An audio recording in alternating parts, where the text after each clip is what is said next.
ईसाई मिशनरियों पर गलत तरीके से धर्मांतरण का आरोप लंबे समय से लगता रहा है, लेकिन अब भाजपा के एक केंद्रीय मंत्री ने कहा है कि ईसाई समुदाय कभी गलत तरीके से धर्मांतरण नहीं करता। उन्होंने कहा कि भारत की प्रगति में इस समुदाय का बहुत बड़ा योगदान है। साथ ही उन्होंने कहा कि इसके बावजूद ईसाइयों को सम्मान नहीं मिलता क्योंकि वो अपना ढिंढोरा नहीं पीटते। उन्होंने कहा कि ईसाई स्कूल देश में लगभग हर जगह पाए जा सकते हैं। महात्मा गांधी से लेकर फिल्म स्टार शाहरुख खान तक कई हस्तियों ने ऐसे संस्थानों में पढ़ाई की है। बात हो रही है अल्पसंख्यक मामलों के केंद्रीय राज्य मंत्री जॉन बारला की। आप सभी को जय मसीह। मेरे प्रिय भाई, बहुत बड़ी खबर ये निकल के आ रही है। कुछ दिनों से आप देख रहे हैं सोशल मीडिया पर बीजेपी के केंद्रीय मंत्री का बड़ा बयान आया है, ईसाई धर्म परिवर्तन नहीं कराते हैं। ये सीधा सीधा उन हर आरोपियों पर जो बजरंग दल, विश्व हिंदू परिषद, तरह तरह के संगठन के लोग हैं जो आए दिन कहते हैं, सीना ठोक के कहते हैं कि ईसाई लोग धर्म परिवर्तन कराते हैं। केंद्रीय मंत्री ने कहा है कि कोई ईसाई धर्म परिवर्तन नहीं कराता है। उन हर विरोधियों का मुंह बंद यहां हो जाता है। आज की इस रिपोर्ट में हम बात करेंगे एक ऐसे बयान की जिसने इस समय पूरे देश में चर्चा पैदा कर दी है।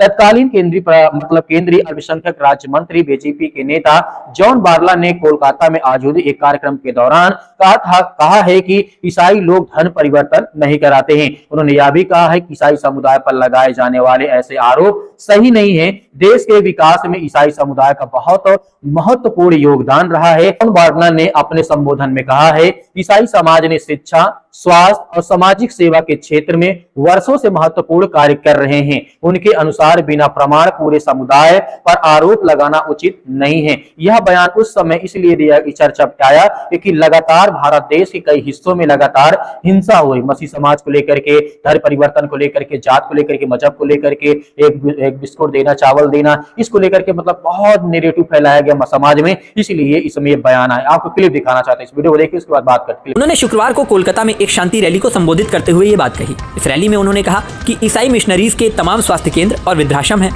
इतने योगदान के बाद भी कोई सम्मान नहीं है। ऐसे आरोप गलत लगते हैं कि हम लोगों का धर्मांतरण करते हैं। नहीं, हम लोगों का धर्मांतरण बिल्कुल नहीं कराते। उन्होंने कहा कि हमें शांति के अलावा कुछ नहीं चाहिए। ये समय एकजुट होने का है। उन्होंने कहा कि समुदाय के सदस्यों को छत्तीसगढ़ की तरह अन्याय का सामना नहीं करना चाहिए। बता दें कि पिछले दिनों छत्तीसगढ़ के कुछ इलाकों में ईसाइयों के चर्च तोड़ दिए गए थे। जब से मैं मंत्री बना, अल्पसंख्यक मंत्री के रूप में, ईसाई के रूप में, मैंने सोचा कि देश के लिए हमारा क्या योगदान है। आज़ादी से पहले और आज़ादी के बाद दोनों ही समय में हमने क्या किया और बदले में हमें क्या मिला। हमारे योगदान के लिए क्या हमें सम्मान मिला। उन्होंने कहा कि देश में दूर दराज इलाकों में भी ईसाई स्कूल हैं जहाँ कोई सरकारी संस्थान नहीं है। बारला ने दावा किया कि स्वतंत्रता सेनानी नेताजी सुभाष चंद्र बोस, महात्मा गांधी, राजनेता लाल कृष्ण आडवाणी, अरुण जेटली, स्मृति ईरानी, जेपी नड्डा, पवार परिवार और फिल्म स्टार शाहरुख खान जैसी प्रतिष्ठित हस्तियों ने ईसाई स्कूलों में पढ़ाई की है। बारला ने कहा कि ईसाई लोग सरकार के खिलाफ नहीं हैं। व्यवसायी और राजनेता अपने बच्चों को ईसाई स्कूलों में भेजते हैं, फिर हम क्यों पीटेंगे।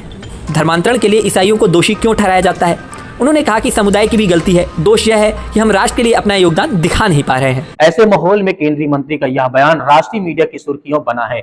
इस पर अलग अलग प्रतिक्रियाएं भी सामने आ रही हैं। ध्यान देने वाली बात यह है कि इसके बाद भी धर्म परिवर्तन और धार्मिक स्वतंत्रता को लेकर के देश भर में समय समय पर बहस होती रही है। इस विषय पर अलग अलग राजनीतिक दलों, सामाजिक संगठनों और धार्मिक समूहों ने अपनी अपनी राय अलग रखी है। आप इस बयान को किस तरह देख रहे हैं? आपको क्या लगता है कि इस तरह के मुद्दों पर तथ्यों और प्रमाणों के आधार पर चर्चा होनी चाहिए? और आए दिन जो धर्म परिवर्तन का आरोप लगाते हैं कि उन्हें धर्म परिवर्तन कर लिया, जात बदल लिया, किसी प्रकार का कोई सबूत नहीं होता है, फिर भी आए दिन ऐसी घटनाएं हमें देखने को भारत देश में मिलती रही है। आपकी क्या राय है? कमेंट बॉक्स में कमेंट करके जरूर बताइएगा। मिलते हैं नेक्स्ट वीडियो में। तब तक परमेश्वर आपके परिवार को बहुत सारी आशीष दे। यीशु मसीह के नाम से आमीन।